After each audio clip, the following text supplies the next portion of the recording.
Happy Halloween. For some, the most wonderful holiday of the year.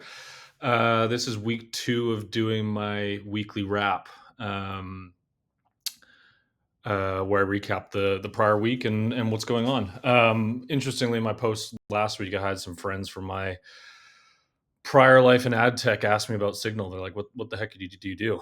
And so I guess I'll spend a minute and tell the folks that don't know. Um, Prior to starting Signal, I was at a company called Rubicon Project for a long time. Love ad tech, loved my time at Rubicon. I was there for 7 years. I learned everything I needed to know.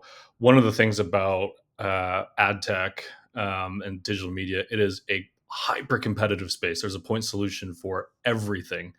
Um, and so it's you're feeling squeezed in every direction.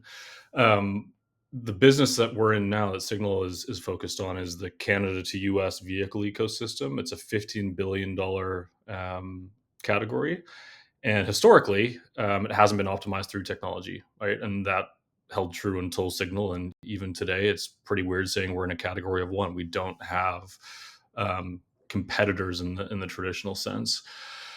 And so what we do is we provide a way for Canadian dealers to participate in the U.S. automotive ecosystem. It's an $800 billion market, and Canadian dealers, by participating in the U.S. market, can drive more profits and support their businesses on the Canadian side. Um, for US dealers, we provide access to a consistent flow of late model, low mileage vehicles. The pickup trucks and SUVs that make up 70%, that stat might be outdated, 70% plus of vehicles sold in the US today. So it's a really interesting category that we're part of. But the fact that, we walked into this category and there was no one applying technology to the space was really interesting, and it kind of captured our fancy. So that's what we've been focused on for the past 8 years. Anyways, back to my regularly scheduled weekly wrap. Want to touch on what we're seeing in the market right now, and then just one use case, or not use case, scenario situation that we ran into in the business this week, and just a good business lesson for me and my team. So touching on the market, we saw prices tick down 0.8% last week to this week.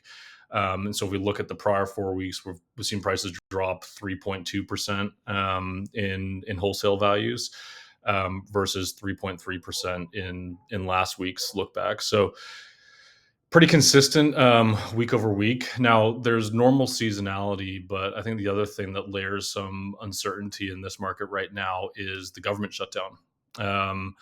That causes ripple effects because the federal government is the largest employer in the country, and my quick chat GPT search said 9 billion in wages have been withheld so far.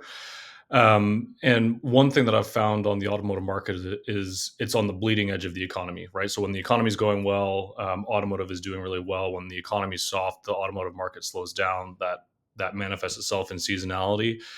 For those that don't know, like going into tax season in the U.S., when Americans get their tax returns, is the strongest time of year in automotive sales. On the flip side, the holidays are a little bit softer.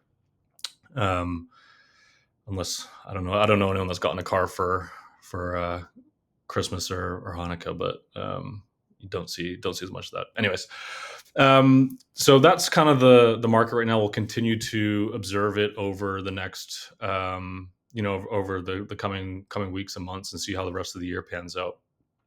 And of course, we're trying to factor in as much of that uncertainty and seasonality into our platform as we can.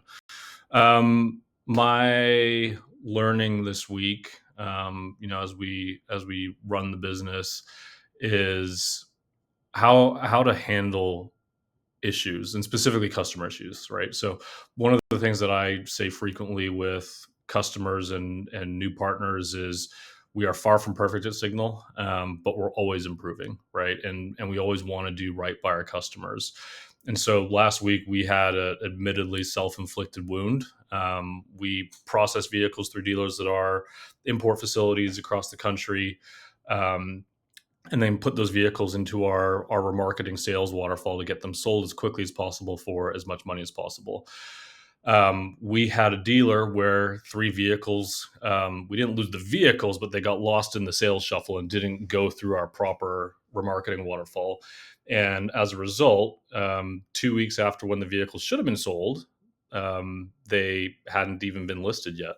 They hadn't even been inspected yet, and we caught the issue and raised it with the customer, and the customer was rightfully furious. It cost that dealership money, and especially when you're in a market where we're dropping 0.8% week over week, it's something to be really mindful of. And so, in situations like that, it's like, how do you do right by the customer? Because they had had a good experience with every other vehicle that they had exported with Signal.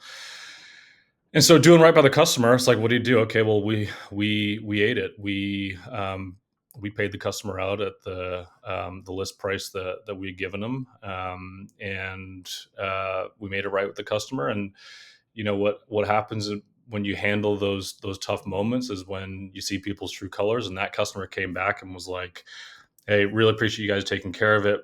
We have more vehicles coming down, like immediately.